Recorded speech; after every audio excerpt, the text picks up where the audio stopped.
Africa of the 60s, 70s, and 80s is that the process of democratization is moving very fast in Africa.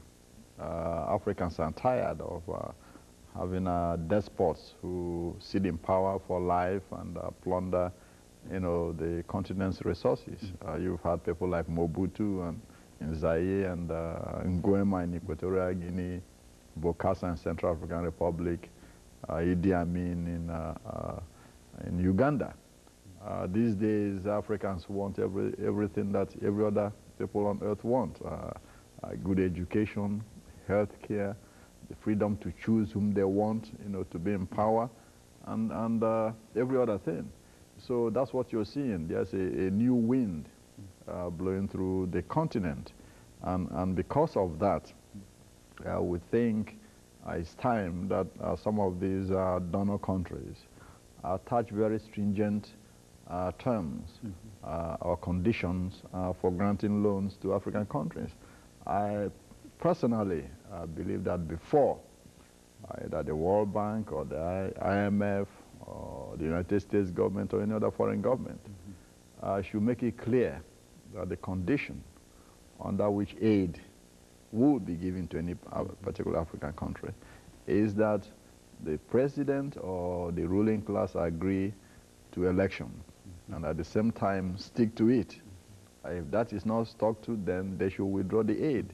And moreover, before any aid is given, they should make sure that that aid must get to those, who... It must go down to the bottom. Absolutely, absolutely, because what happens, what has happened in the past is that almost 90% of the aid given to these countries never get to where it's supposed to get to.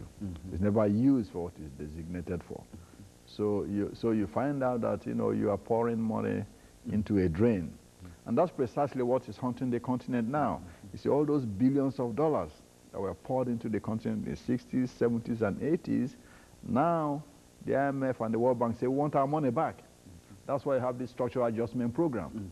And because the money is not there to pay, then the IMF insists that these countries must restructure their economies in order to be able to pay back this loan.